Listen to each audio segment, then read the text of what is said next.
The new year is coming up, and a lot of people are looking to break their bad habits with a New Year's resolution that probably won't last long. There's a more efficient way to break your bad habits. I'm talking about today's sponsor, Fume. Not everything in a bad habit is wrong, so instead of a drastic, uncomfortable change, why not just remove the bad from your habit? Fume is an innovative, award-winning flavored air device that does just that. Instead of electronics, Fume is completely natural. Instead of vapor, Fume uses flavored air. And instead of harmful chemicals, Fume uses all-natural, delicious flavors. It's a habit you're free to enjoy and makes replacing your bad habit easy. It fills the void in a natural, guilt-free way. Your Fume comes with an adjustable airflow dial and is designed with movable parts and magnets for fidgeting, giving your fingers a lot to do, which is helpful for de-stressing while breaking your habit. There's tons of flavors, and crisp mint is my favorite so far, and orange vanilla is a close second. The look and feel of the real wood and the shape makes you feel like you're really holding a quality piece. Stopping a bad habit is something we all put off because it's hard, but switching to Fume is easy, enjoyable, and even fun. Fume has served over 150,000 customers and has thousands of success stories, and there's no reason that can't be you. Head to tryfume.com/nightmare or scan the QR code and use code NIGHTMARE to get 10% off when you get the Journey Pack today.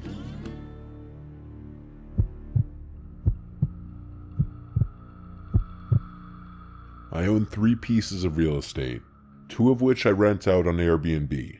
The third property is my house in Montreal, where I live. Where this story took place was my rental property in Wakefield, Quebec. It's a comfy small home in the woods that's advertised as such. It's a 2-bedroom, but since it's a small house, it's geared more towards couples. Sometimes I'll have groups of 4 or more staying there. Those are the groups I usually worry about because they're the ones who could do damage. With the couples, they usually clean up pretty well after themselves, and I trust a cleaning lady to go take care of the place afterwards. After a bigger group stay, I usually take the drive over there myself to clean and make sure nothing was damaged or stolen. It's only about 2 hours, and when I do decide to take the drive there, I'll most often stay the night there anyway. This was after a bigger group stayed for a weekend, so I wanted to go up there and just clean and check on the place. I let my nearest neighbor know I was heading up there for the day. Like me, he's also hardly ever there, so when I do go up there, I reach out to him to see if there's anything he wants me to bring around back, like his mail or packages. He texted back pretty quickly that he won't be up there this week, and he'd appreciate it if I could check if there's mail from a specific person. So on my way to his house, I pulled up his driveway to his mailbox. As I walked over to it, I saw footprints in the snow alongside the house.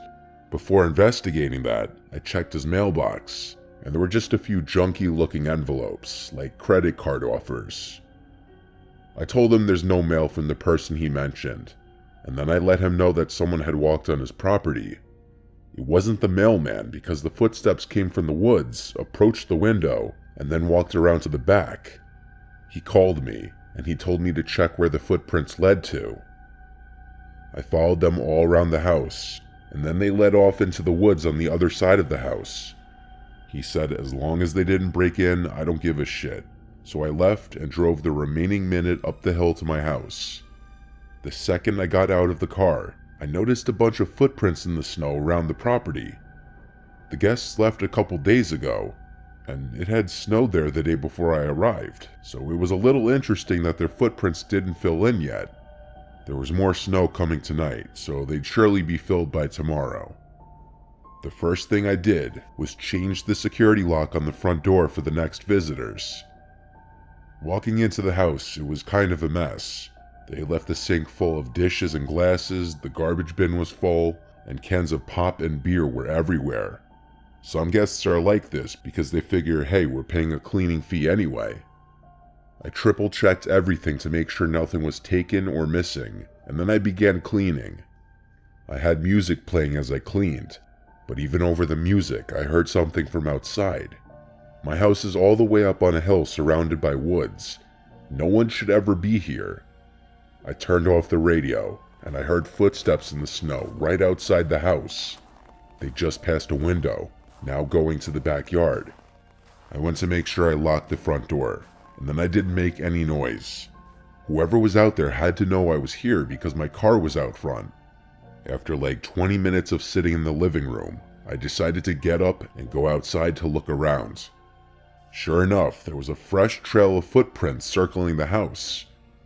I followed them all around the house, and then they seemed to just stop or overlap in the back of the house by the window air conditioning unit. I looked out to the woods, feeling like someone was just out there watching. So I went back inside and didn't go outside again that day. I ordered a lot of food on Grubhub that took forever to be delivered, which ended up being my late lunch and dinner. How I spent the rest of my day after cleaning and doing the laundry was just working remotely on my laptop. It was snowing again outside, and it was supposed to snow all night, meaning I'd definitely have some people looking to rent the next few days for the cozy factor. That's usually how it goes. After I was done with work and it was like 8 o'clock, I started watching a movie. And during the movie, I was hearing these creaks and cracks in the ceiling that I'd never heard before. There's no attic, so it was weird. My only idea was that it could be the weight of the fresh snow on the roof. After the movie, I went to bed. I could hear the sound of the snowflakes hitting the windowsill outside. It was so peaceful. But that unsettling sound of footsteps in the snow outside returned. The realization that someone was outside this late at night was horrific. The footsteps passed my window, then faded away. I was sitting on the edge of my bed for like 20 minutes, waiting for any kind of sound, like one of the doors being shimmied with or something. Anything that would shift me from awareness mode to full-on defense mode. It was a long while of silence before I went outside in my coat and shoes with a baseball bat, and I walked around the house. There was once again another fresh trail of footprints, but this time they started at the air conditioning unit, and they walked away towards the woods. I then put it together that someone was likely on my roof before, and they climbed up and down via the window AC unit. I went back inside and decided to call the police. A Wakefield police officer came to the house maybe 20 minutes later. We looked outside together. He even climbed up onto the roof and told me there were indeed footprints and such on the roof that would suggest that someone had been up there. He was very nice and reassuring, telling me he wouldn't be far away if I heard them come back. I also told him about the similar footprints at my neighbor's house, just as a warning in case this person or group of people is targeting multiple houses for whatever they're doing. As he left, he said he'd be in the area. The next morning I left, and I rented the place out to a group of guests a few days later. They didn't report anything out of the ordinary. Thankfully, this was only an isolated incident that happened over a year ago.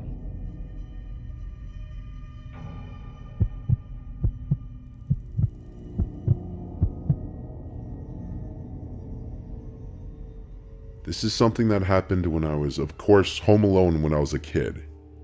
I was in the 7th grade. My parents just recently started leaving me home alone. I would just play video games when they would be away. One night my parents were out doing whatever and I was alone, playing video games. We had the video games in the basement so that my older brother and I could share it, and our dad didn't want the video games in the living room. The basement at my parents' house is pretty big, but also as little kids it scared the crap out of my brother and I, where when it was time to go upstairs, we'd flick the light and spring up the stairs as if demons were chasing us. At 12, I obviously wasn't as scared as I was as a little kid, but I would still look over my shoulder every once in a while when I was down there alone, especially if I was home alone. I was playing whatever video game I played at the time, when bang, there was this crash at the basement window. I damn near jumped out of my seat as I turned around to look at the window. It sounded like someone hit their fist on the window. It was kind of dark out since it was cloudy and snowing outside. I looked at the window and noticed there were some snow particles on the window. It looked like a piece of snow might have hit it. My initial thoughts was that it was a falling icicle hitting the window. I tried to go back to playing video games, but the icicle theory melted when there was another loud bang on the glass. I stood up this time and looked closer at the window. There were even more particles of snow in the glass now. Someone was out there throwing snowballs at the window. I knew it had to be my brother Keith. I went upstairs into the backyard door. I opened the interior door and looked out through the glass exterior door. The brick wall to the left blocked view of the entire backyard, so I opened the door and stepped into the yard, with only a pair of slides on my feet. The cold snow and air was blowing in my face as I stepped down the 2 steps to the ground level and looked beyond the brick wall. I called Keith's name and said, "Why didn't you tell me you're coming home tonight?" I saw someone in the bushes in front of the back fence. They were clearly hiding. I said, "Keith, I see you." But the more I looked, the more scared I got, questioning if that was actually Keith. I went back inside and locked the door. I went straight to the phone and called my mom to ask her if Keith is supposed to be home. She told me no, he's at his friend's house for the night. Right at that moment, another snowball. I asked my mom if she heard that, and she said yes. I told her there's someone in the backyard throwing snowballs at the windows. She now put me on speaker so my dad could talk too. My dad asks if it's some kids messing around, and I said I don't know. I was just a kid and I was freaking out. I asked, "When are you guys going to be home?" And they said soon, they're already on their way home. I remembered my mom telling me to not let them know I'm home, but I said they already know because I went outside into the yard. So she told me to just wait upstairs in my room with the door locked, and she was going to call the police for me. And that's what I did. I went to my room and kept the lights off. It was getting darker out, but when I looked out my window, I could still see. There was someone walking around the backyard. They were looking through the downstairs windows, and then I saw them knocking on the kitchen window, the one they threw the snowball at minutes ago. They thought I was still in there because the light was left on. Whoever it was, they weren't a kid. They looked too tall. Maybe they were an older teenager or something, but I couldn't tell because they had a jacket or a coat on with the hood up. I kept watching, and I saw they tried lifting open the window downstairs. Obviously in the dead of winter, those windows hadn't been unlocked for months. But one thing was for sure, they were trying to get into the house. He then started looking up at the upstairs windows, and that's when I ducked down. I didn't look out the window again. There was a crash at my bedroom window now. He must have seen me. He threw a few snowballs at the windows in my room, and then it just stopped. My mom called me back to make sure I'm okay and told me that the police are on their way. It took a long time, probably because of the conditions, but the doorbell eventually rang, and so I went down to confirm it was the police before letting the police officer in. It was a lone female cop, probably in her 40s. She walked around the property with her flashlight as I stayed inside and watched through the windows. She checked the bushes, the shed, and the patio. When she came back front, she said there were footprints all over the yard, but that there's definitely no one out there. Not anymore, at least. She spoke to my mom on the phone for a few minutes, and then she told me that she's gonna wait here until my parents got home. At the end of the day, my parents showed up, the cop left, and I was okay. It may have just been some weirdo or some teenagers playing some messed up prank, though the guy trying to open the window makes me think otherwise. If it were an attempted break-in, it was clearly the dumbest attempt ever after alerting me with the snowballs. I think it was someone that was just trying to scare me, just to be a twisted individual.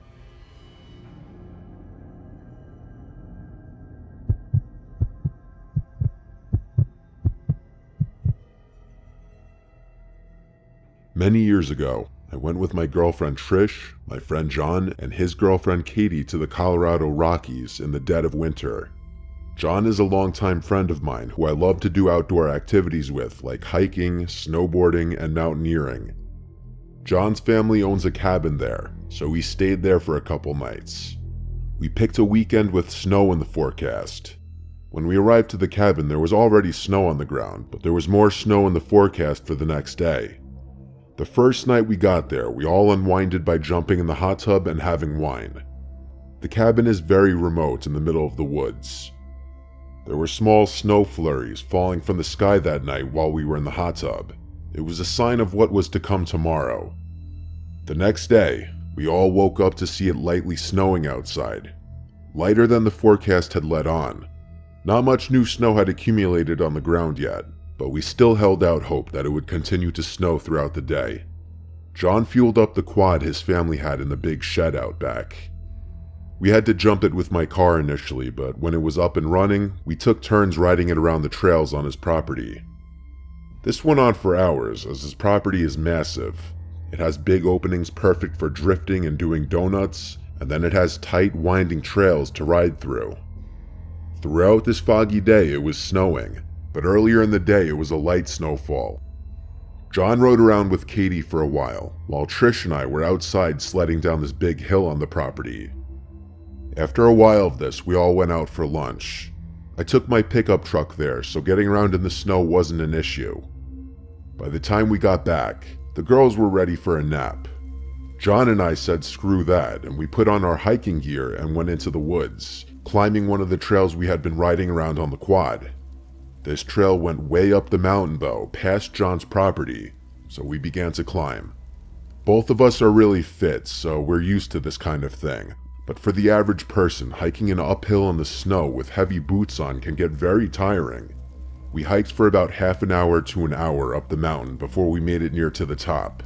Or at the very least, we stopped at a spot that would have been an amazing view if it weren't so foggy and snowy.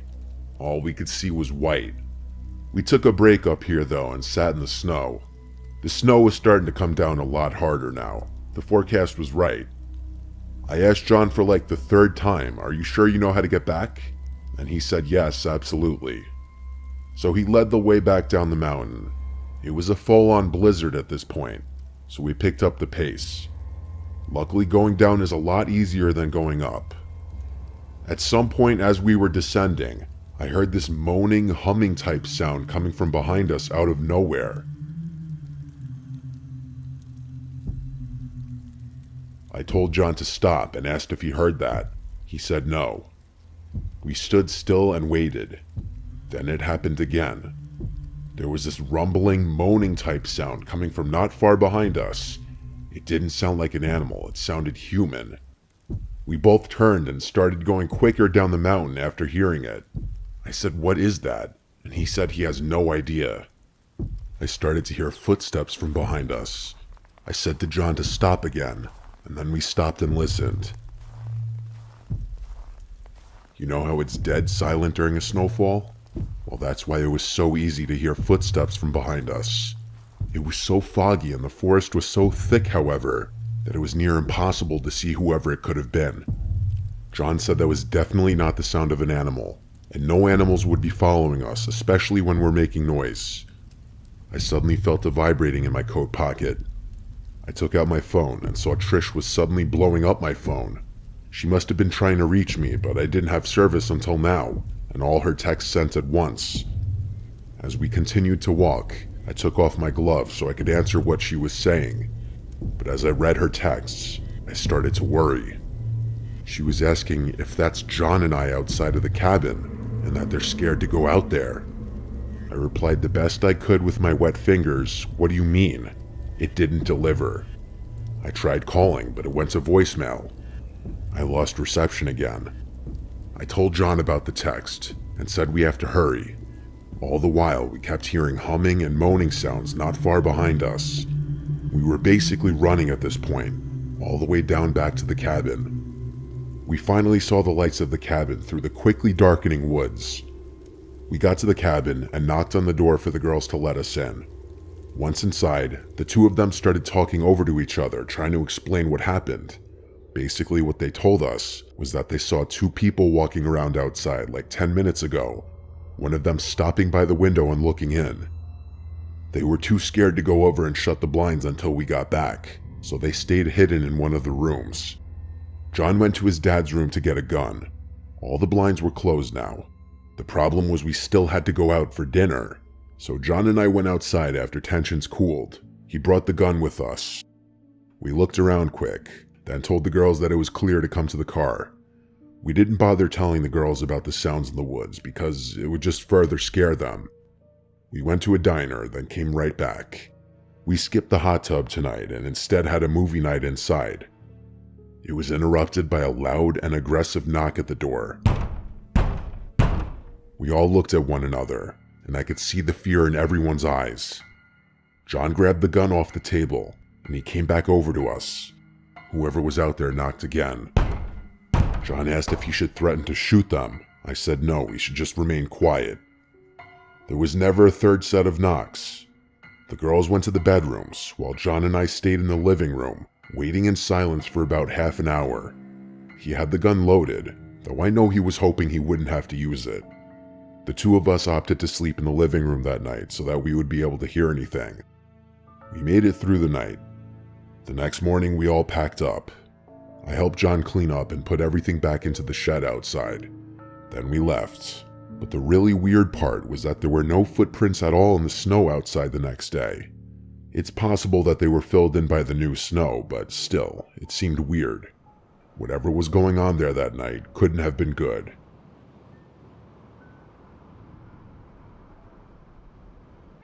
Marissa was 23 years old when she matched with who she thought was a 25-year-old guy from town named Luke. The two were chatting on Tinder and seemingly hitting it off, so they exchanged numbers. After texting for a while talking about music and sports, the chat shifted to a more sexual tone. Marissa was on Tinder looking for casual sex, and when this topic came up, Luke said he was looking for the same thing. After chatting for a while longer, Luke suggested Marissa come by to his house since he has the place to himself.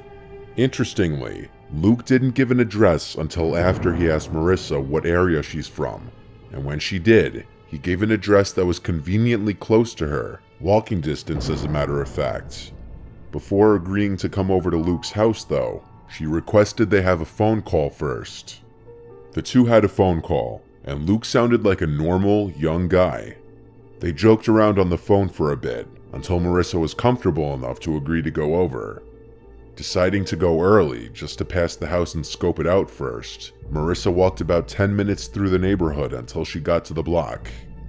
It was late at night, so a lot of houses had their lights off, and there were no cars out on the road. Marissa passed the house, and noticed 2 cars in the driveway and a car parked in front.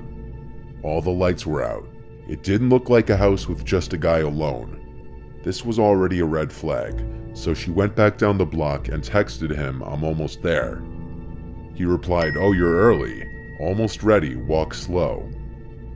Marissa was getting bad vibes, so she started slowly inching back in the direction of her house, at a pace that allowed her to stall a bit longer for a reply from Luke confirming that she was okay to come in. But suddenly Marissa heard a car approaching the intersection down the block behind her. She turned to see a white van with no headlights on, turning onto the street. Marissa ran to hide behind the side of a house, and she watched as the van parked on the side of the road. The van just sat there and nobody got out. It was parked a few houses away from the given address. Then Marissa got a text from Luke, saying, "Okay, I'm ready. Let me know when you're on my block, I'll come out." Marissa turned and started running down the block, inconspicuously though, making sure to stay close to the houses she passed and not on the sidewalk or close to the street. She ran most of the way home and blocked the number, also reporting the Tinder profile. Just to be on the safe side, Marissa and her mother went to the address the Luke person gave, and the woman who opened the door denied even having any sons. Marissa and her mother went to a police station to report this incident, just so that the authorities could be aware of it and link any future reports to it as well. By the sound of it, due to Marissa's cautiousness, she narrowly avoided being abducted by the driver of that van. This was the Tinder match between a guy named Chaz and who he thought were 2 girls around his age. This is how the conversation went. "My friend and I think you're really cute. I hope your friend is also a girl, lol. She is silly. Well, I'm glad to hear that. Where are you ladies from?"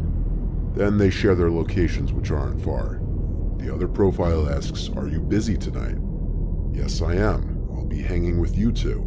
"Yes, wanna come around 10? "Yeah, where do you live?" "Wait, actually our parents are both home. Want to meet at the park? We can find a place to hang there." "I guess we can do that. My parents are home too, damn." "What time should we meet there, 10? "Yes." "Okay, what are your numbers?" "Let's just message on here until we meet." Damn, I see how it is. Gotta earn your trust. Yes, we're heading over now, okay? Okay, Sam, I'll probably be there like 10:10. Okay, perfect. Where exactly in the park do you want to meet? We can meet by the statue on the dirt path. It's like a dog walking path. No one will be there this late. Then we could find a better spot from there together. Okay, I looked it up. I think I know how to get there. I'll message you when I'm there, okay? Okay. Chaz then arrives to the destination in the park, and he sends a message saying he's here. He follows it up with, "This is kinda creepy, are you guys here?" This was the last message he sent the profile before it unmatched him, and then he was left alone in the woods in the park on a dirt path completely void of any people. Chaz knew at this point that he had been tricked, but he didn't know just yet if he was just pranked or if he had walked into a trap. But then he started to hear noises in the woods, like the snapping of twigs and leaves on the ground, indicating he was being watched. He already had his phone out, using it as a flashlight to navigate his way to the agreed meetup point. So at this point he decided to start recording for his own protection. This was the footage he captured.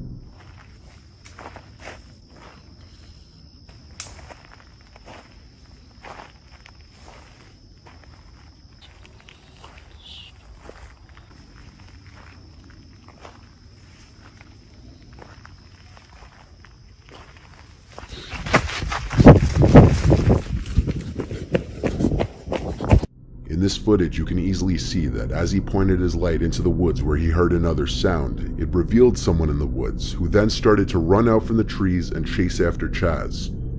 While running, Chaz stopped recording to turn off the flashlight, then ran into the trees to hide. He started recording again when he thought he had lost the person chasing him.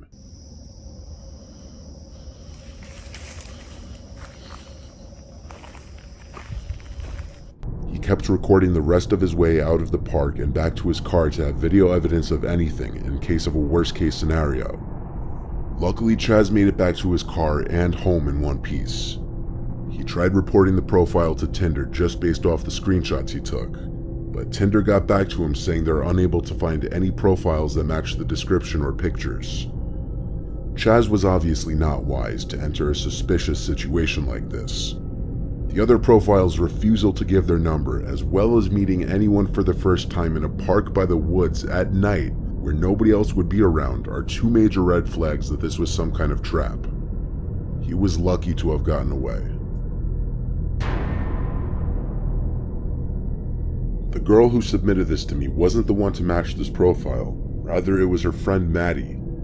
The profile was titled Invincibles, and it claimed to be some guy, or rather a pair of people including this Chelsea person, who would pay someone to kick the man in the picture in his groin. This is the story in the girl's words. One of my best friends, a girl named Maddie, was on Tinder one day when she stumbled upon this account. It was supposedly dedicated to finding people to kick a guy in the groin for a payment of between $50 and $100. Of course, my friend, needing money because of the pandemic and such, swiped right on him. He quickly messaged her back that there were several people involved in this, including a girl named Chelsea. We're not sure if they were even actually real to this day. We live in a small town in Pennsylvania, and this account was listed in a couple towns over in Clearfield. My friend Maddie was of course a bit skeptical about this, so she messaged me so that she could come have some sort of backup when she went to do this. The account stated that they were doing this for a YouTube video, and the guy who was being kicked had lost a bet at a bar a couple weekends before. I agreed to accompany my friend because I also was a bit skeptical, but I had enough confidence that I could protect her if things happened to go south. The next day, after my friend agreed to meet with the people, we set off towards Clearfield. The address the account gave us led to a random hotel in Clearfield, which already sort of creeped us out. The whole setting seemed off, and I'd better include that my friend Maddie had never mentioned that she'd be bringing anyone with her. We arrived at the hotel and sat for maybe an hour, if not a little less, waiting for the person to get back to us. They ended up saying that they would be a little late, and to sit tight. After the prolonged waiting, the person eventually mentioned that they were back in town. Instead of meeting at the hotel, they suggested that we just come straight to their house instead. Already I was feeling a little off. but I had confidence that I could defend my friend against any harm that may have came her way. So we set off to this guy's house, and in under 10 minutes, we eventually made it there. At first I felt relieved, as the address he gave us led to a big normal-looking house, right next to the main road.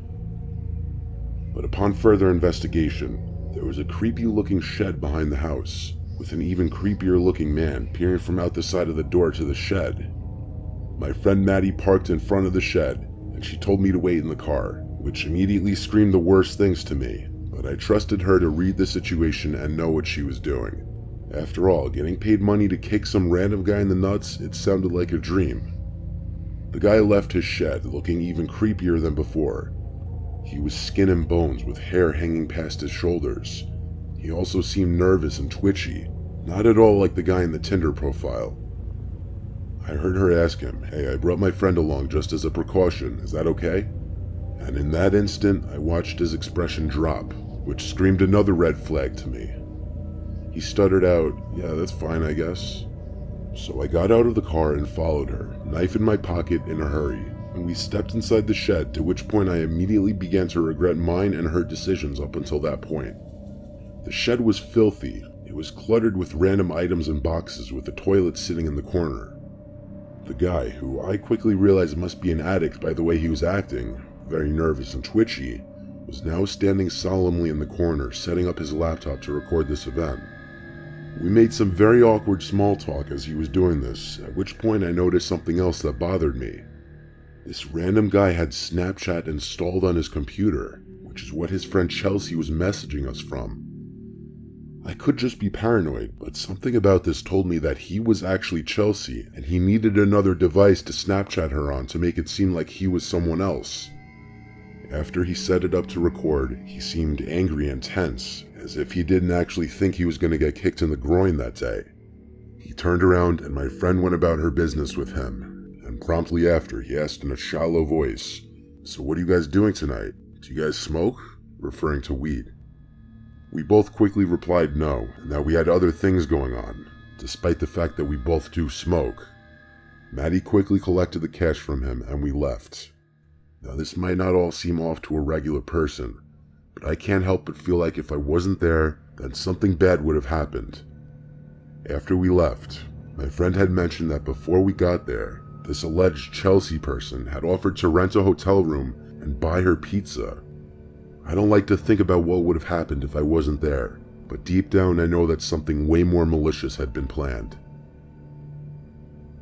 Based off the girl's recounting of this event, it's safe to assume that the man in the picture wasn't the same guy that they met in the shed, and that this Chelsea person didn't exist. Maddie and her friend were smart to go into the situation together, as there's always more safety in numbers.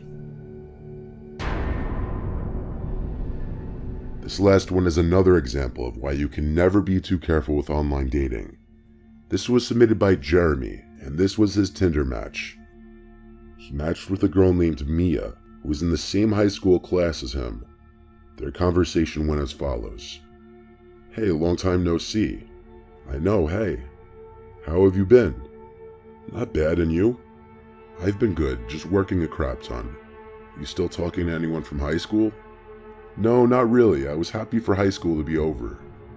"Same. It's funny we only ever really spoke a few times in school." "Yeah, I know. Maybe we should make up for lost time." "Maybe we should. Do you have a Snap?" From here, Jeremy gives Mia his Snap and they continue their conversation there.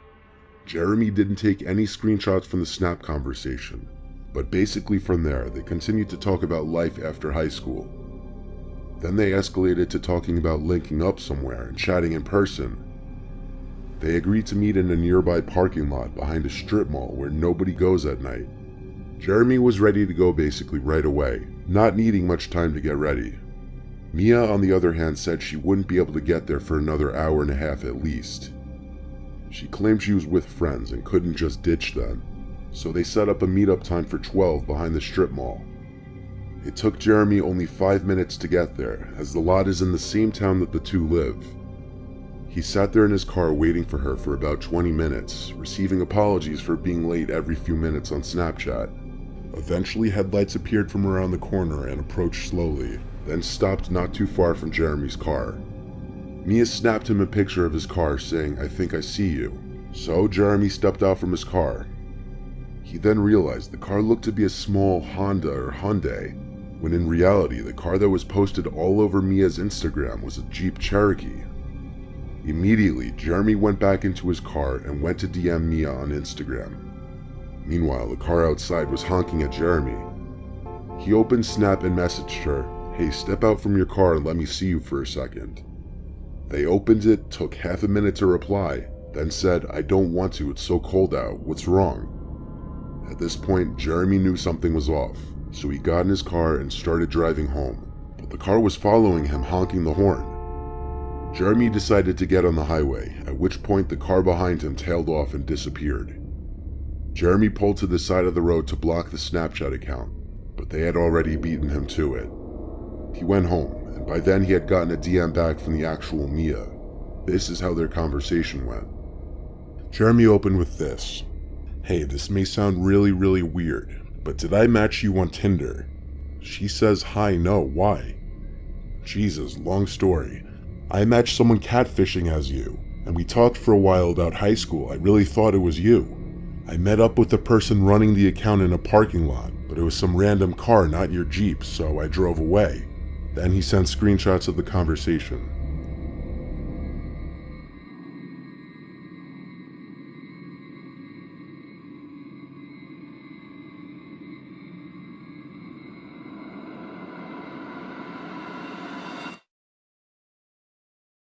On August 7th, 2014, Warina Wright and Gable Tosti matched on Tinder.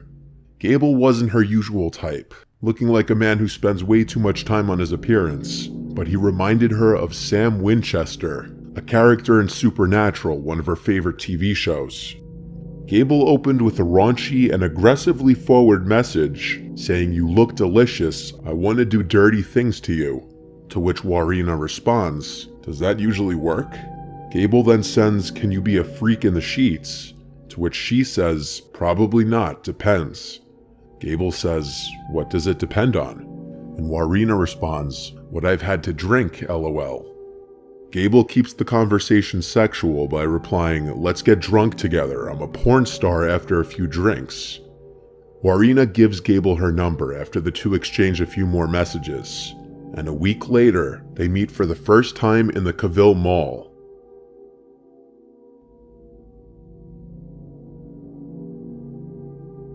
They spent the night together heavily drinking, and CCTV footage from multiple establishments showed them meeting, walking into a nearby beer garden, then purchasing a 6-pack of beer at a nearby bottle shop, and after their night out together, they ended up returning to the Avalon Apartments where Gable lived alone on the 14th floor. 6 images taken by Gable that night show the couple apparently laughing and smiling in the apartment and on the balcony from which Warina would plunge to her death only hours later. For whatever reason, Gable recorded the audio of his entire night with Warina, which included the entire confrontation the two would have towards the end of the night, which was later played during Gable's trial. It was later found out that Gable had a weird habit of recording his entire dates with multiple women. At some point after the two had sex, Warina can be heard becoming increasingly erratic and aggressive towards him. However, as the night progresses, Gable can be heard in the recording refusing to let her leave, and Warina's terrified screams to let her go home are silenced when he locks her outside on the balcony. During this recording, Gable can allegedly be heard choking out Warina before locking her outside. Call them with what? I thought you lost your phone. Exactly. So how are you going to call anyone without your phone? You stole my fucking phone. I didn't touch your goddamn phone. You guys fucking stole my shit. Shit, I should So never... that's why I'm fucking calling them. Should have never given you so much to drink. I thought we were going to have fun. Well, where's my shit? Where's your Where's phone? my shit? What's your phone number? I'll Going have it. 100 fucking psycho bitch. I don't deserve this shit, alright? I'm a nice fucking guy. Oh, yeah. Nice fucking guy with all the money. Must be on the balcony. Well, I have shitloads of money always. My fucking money. Stop. Just calm down, please. I'm not coming down You've because had too much to drink, alright? I'm Just. not coming down because I've had so much to drink and I have shitloads of money in New Zealand. It's not funny. Shit. Just You know? calm down, please. Do you know how I freak out? Because no one else has money. Do you even remember what you were doing to me like half an hour ago? It was freaking me out. You beat me up for no reason. Exactly. Why? Because you said you freak. You thought it was funny or something. It's not. No, I told you. In the audio, he can be heard saying to Warina that she was lucky he didn't throw her off the balcony, along with numerous other threats. Nice girl. He's so good. Fucking It's insane. not about how you need. You're It's fucking, not about how. Yeah, it is. You're fucking insane. It's not about how you need. It's about how you give a shit now. See, I thought you were kidding, and I've taken enough. This is fucking bullshit.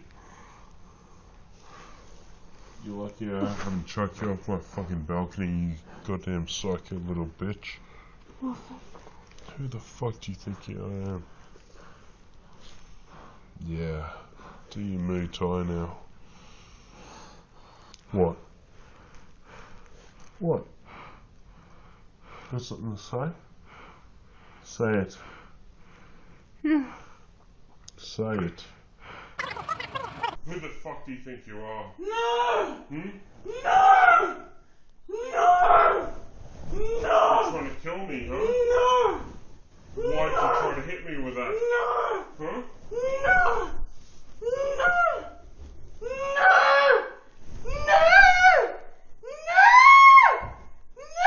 Fucking mouth.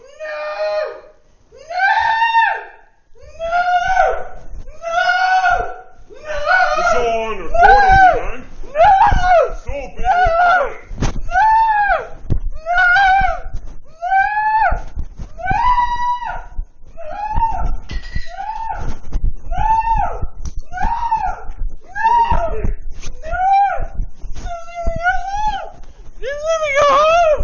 I would, but you've been a bad girl.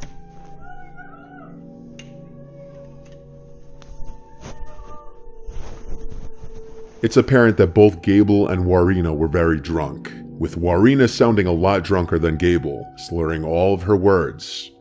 Warina apparently thought the only way to escape would be attempting to climb down the building, which resulted in her falling from the balcony to her death. Gable, who was 28 at the time, was arrested for her death, but was ultimately acquitted of all charges. The prosecution claimed that Gable locked Warina on his balcony following a heated argument, and when she tried to escape, presumably to a lower floor, she plummeted to her death. Gable's defense team said Warina was extremely intoxicated and that she had been acting irrationally before her tragic fall. Prosecutors argued that Gable had choked Warina, trapped her, and made her so afraid that she felt she had no choice but to escape at whatever cost. An audio recording of Gable's phone call with his father right after the incident was eventually released, and in it, Gable is heard telling his father that things had become violent between the pair and that he locked her on his balcony, but insisted that he did not push her. Hello, Dad. I might have a bit of a situation. I met up with the girl for a date tonight, and she started getting really aggressive. Like, it was alright at first, and like, we, had sex in bed, and then after that, like, she kept drinking, and we were both drinking, and she, like, I think she thought it was like a joke or something, but she kept, like, beating me up and whatever. Like, I've been walking around and there like a million cops around my building. I don't know what to do. I didn't push her or anything. I'm like just walking around the area, and there's like a million cops around the area. It's really up. I don't know what to do. Like I'm just I'm walking around the area and I just see a million cops around Avalon.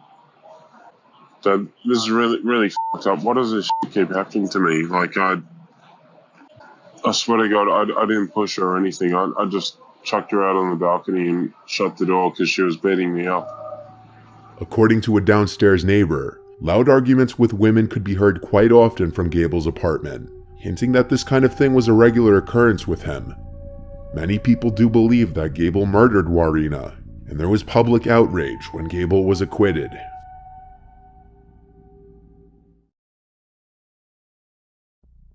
The process of going through a divorce is usually not a pleasant one, and emotions are often very mixed.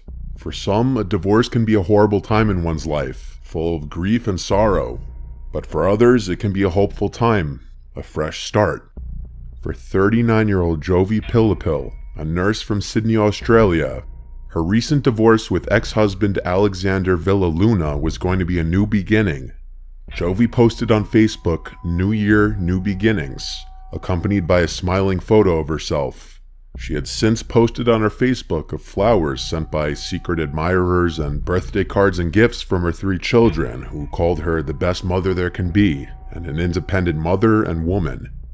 In March 2016, Jovi was using Tinder to find a date. Jovi is the mother of 4. She grew up in the Philippines and then moved to Auckland, New Zealand to train to be a nurse, and then she and her family would eventually move to Sydney, Australia. While on Tinder, she matched 53-year-old businessman Keith Collins.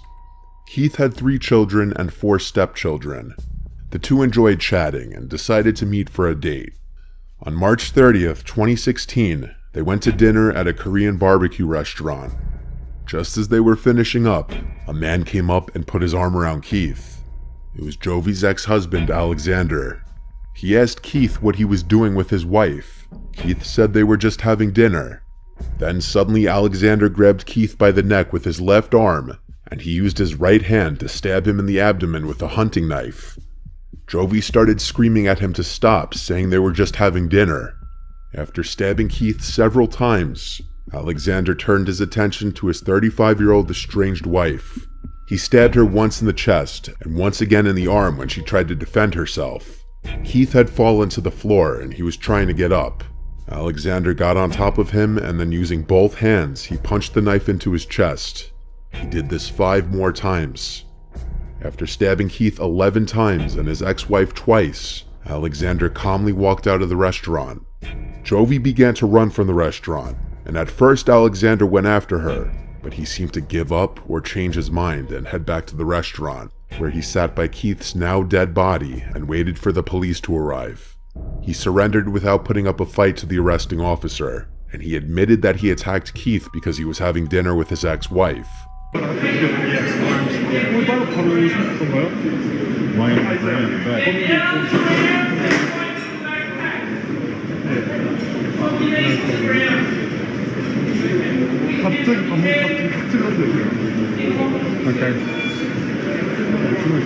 You're more than welcome. Thank you.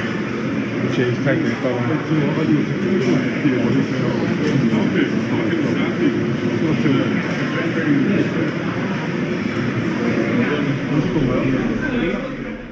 Jovi was taken to the hospital, and while she sustained injuries, she survived the attack.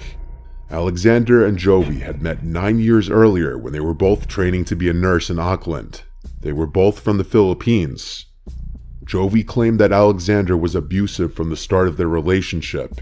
He wouldn't let her have friends and wouldn't let her leave the house often.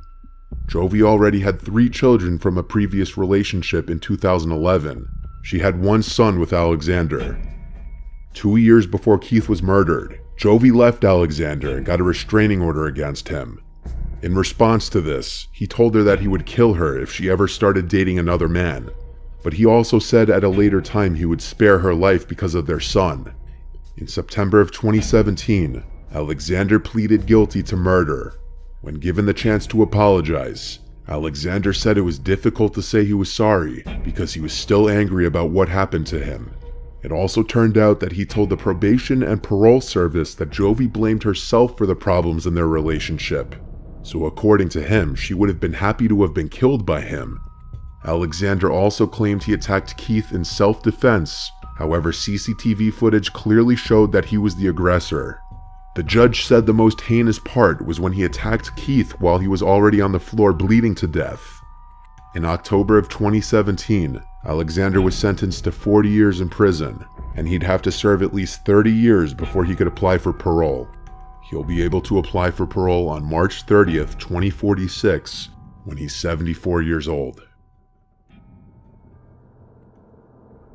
On the morning of October 26, 2018, 21-year-old Grace Mullane drove from her Essex County home to Heathrow Airport in London, where she boarded her flight to Peru. She spent the next 10 days traveling from island to island before heading on her way to Auckland, New Zealand, where she would arrive on November 30th, 2 days before her 22nd birthday. Grace was staying at a hostel where she made friends with some of the other tourists and backpackers. Grace was known for being an outgoing social butterfly.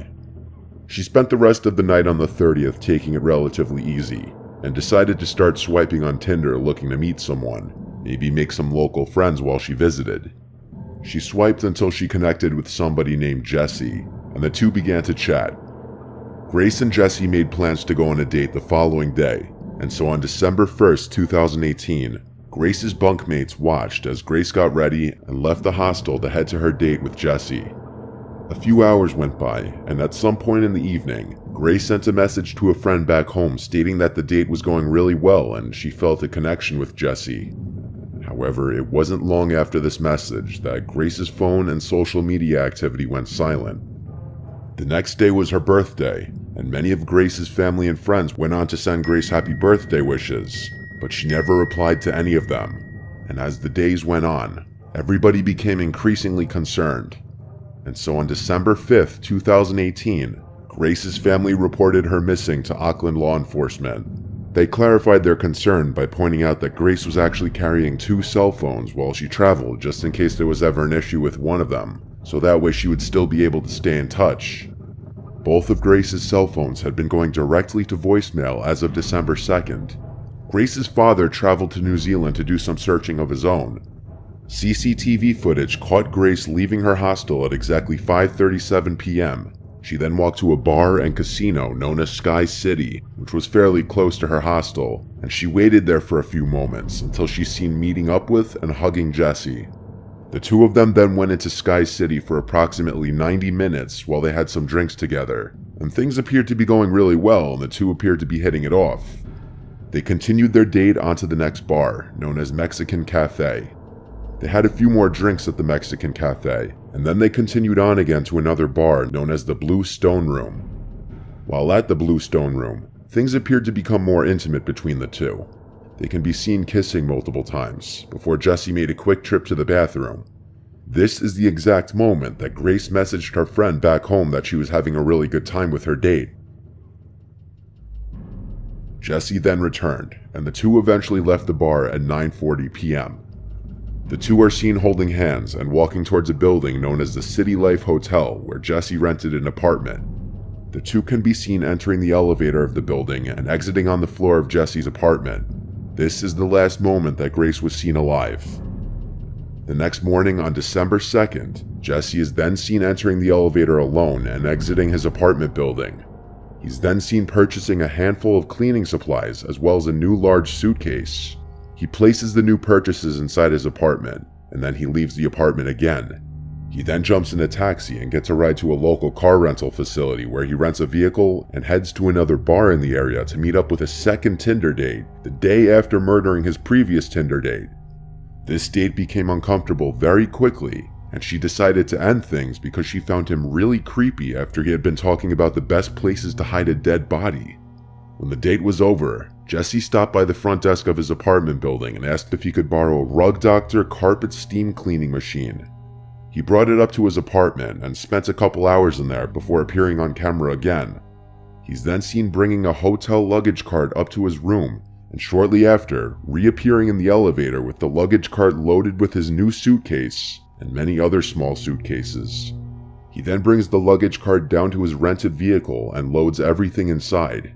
The next morning at around 7 a.m. on December 3rd, Jesse then went to a nearby store and purchased a brand new shovel. He then returned to his apartment building just after 9 a.m. He then stopped by a random trash can and tossed out some items, and then drove to a dry cleaning service to clean some clothing, and then he took his car rental to be completely cleaned. Police caught up with Jesse a few days later and brought him in for questioning.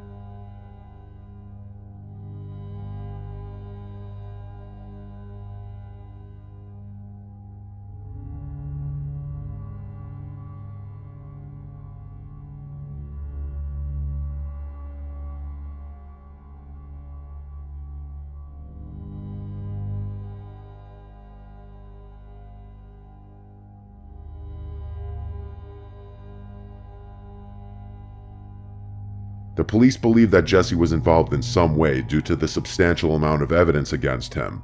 Tell us about Grace. So I was talking to Grace on Tinder.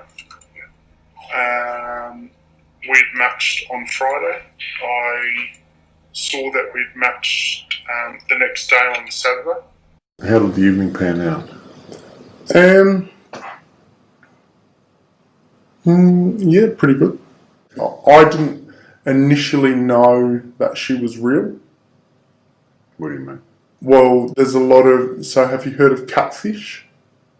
No. So catfishing is where someone uses your profile, or uses your photos and pretends to be you and then meets, and you're a completely different person. Right. And it's happened to a few people I know in Australia. And it's all over the TV.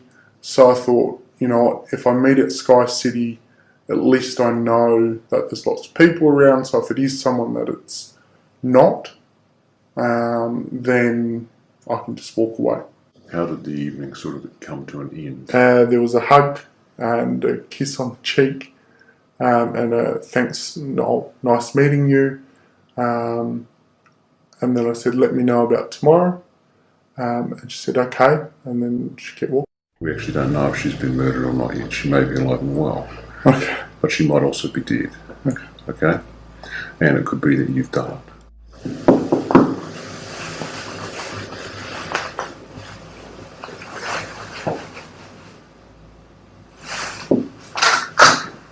Hey, I just want to ask a question. Am I being arrested for something I didn't do? You haven't been arrested, mate. Oh. No. Oh. Holy. They immediately obtained a search warrant for Jesse's apartment, and they began a forensic examination. Despite Jesse's cleaning attempts, the investigators were able to discover blood in and around the two edges of his apartment carpet using luminol. Jesse was then interviewed again on December 7th, just 2 days after his initial interview, and this was when his story to police began to change. Drove the car out to Cumu at first. I picked up a shovel from ITM at Cumu. I ended up driving towards the Waitakaries. I went into the bush. I dug a hole. I went and got the suitcase. And I covered the hole. And then I drove. Where is her possessions? I threw them in the rubbish. Whereabouts? Albert Park rubbish. Right. So what items of her property have been disposed of in Albert Park? Everything. All of her clothing? Everything that was in the room. Right. I was just panicking. Did you inflict any injuries on her that caused her to die? No. Did you kill Grace Mullane? Okay. And you're under arrest for the murder of Grace Mullane on or about the 2nd of December. You understand? Yeah. Jesse was charged and held in police custody, and while behind bars, police found pictures Jesse took of Grace before placing her inside the luggage that he purchased. Google search history and GPS from Jesse's cell phone led investigators to the Waitakere mountain ranges, where they discovered the luggage with Grace's body buried in a hole. Jesse was found guilty and sentenced to life in prison with a minimum non-parole period of 17 years. During this time, 2 more victims came forward and accused Jesse of sexually assaulting them after matching with him on Tinder. In October of 2020, Jesse was convicted of 8 more charges related to these offenses. He was sentenced to serve an additional 11 years concurrently to the life sentence that he had already received. Jesse Kempson currently resides at the Auckland prison in New Zealand, where he will remain.